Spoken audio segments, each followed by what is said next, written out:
Nandito na nga kami sa Sangandaan at nakababa na nga kami ng jeep. At eto, umakit na nga kami ng overpass. At ngayon araw nga, wala akong tinda kaya lumabas kami ng Nako. At dito nga kami sa SM Sangandaan. Nandito na nga kami ng anak ko sa taas ng overpass at nagtatanong nga itong anak ko kung saan kami pupunta. Bababa na nga kami ng anak ko sa overpass at first time lang nga namin pupunta dito sa SM Sangandaan kasi madalas kami sa Fisher Mall at MC kaya naninibago tong anak ko. Nandito na nga kami ng anak ko sa entrance at nagtatanga nga tong anak ko kasi parang iba daw to kaya ang ginagawa ko, ako na lang nagbubukas ng pinto para pumasok siya. Nandito na nga kami sa loob at pasakay na kami ng escalator papunta sa taas kasi nandun yung playground. Last na nga itong escalator na sasakyan namin papunta doon sa taas. Shoutout nga pala sa nanonood. Pakishare naman boss. Nakakit na nga kami dito sa taas. At eto nga anak ko, bigla na tumakbo para pumunta sa playground.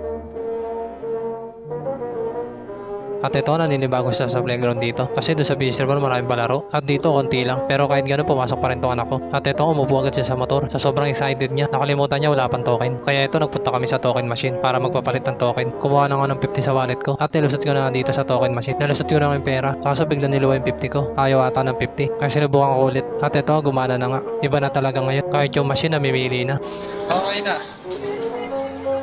Inaabot ako na ng token itong anak ko. Kaso ayaw niya. Ako na lang daw magulog. Kaya nagulog na ako. Eh, ating maninipit oh.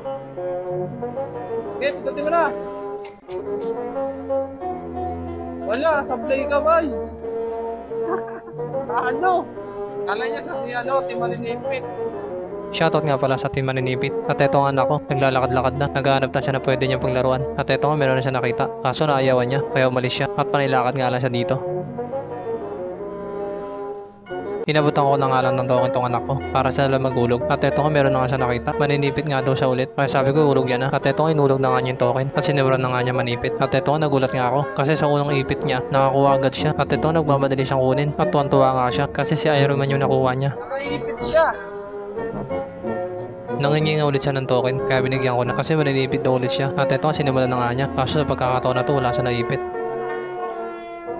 Sinubukan ko nga rin manipit, baka kasi ma-discover ako. May isali ako sa team maninipit. Kaya ito nanipit na ako. Kaso sa pagkakataon na to, wala ako nakuha. Kaya sinubukan ko ulit, baka kasi makaipit na ako. At ito, pinindot ko na. Kaso wala pa rin talaga. Ngayon ko lang na-realize, mahirap pala talaga manipit. Nalibang nga ako at nakalimutan ko may anak pala ako. Naubos na nga yung token namin. Kaya niyaya ko na yan ako na lumabas na dito. Naging masaya nga ako, ay yung ano ko pala. Sumakay na nga kami ng anak ko sa escalator pababa at maghanap nga kami ng makakainan. At eto nga nandito na nga kami sa baba. Medyo nag-enjoy rin kami dito pero okay na rin kasi first time namin. At eto nga palabas na nga kami ng SM Sangandaan. Nakalabas na nga kami ng anak ko dito sa SM Sangandaan. At meron nga tinuro tong anak ko. Kala ko ano yung tinuro niya. Yung Jollibee pala. Hindi ko na nasama yung vlog namin sa Jollibee kasi naka 3 minutes na ako. Kaya salamat sa pagsama. Hanggang dito na lang.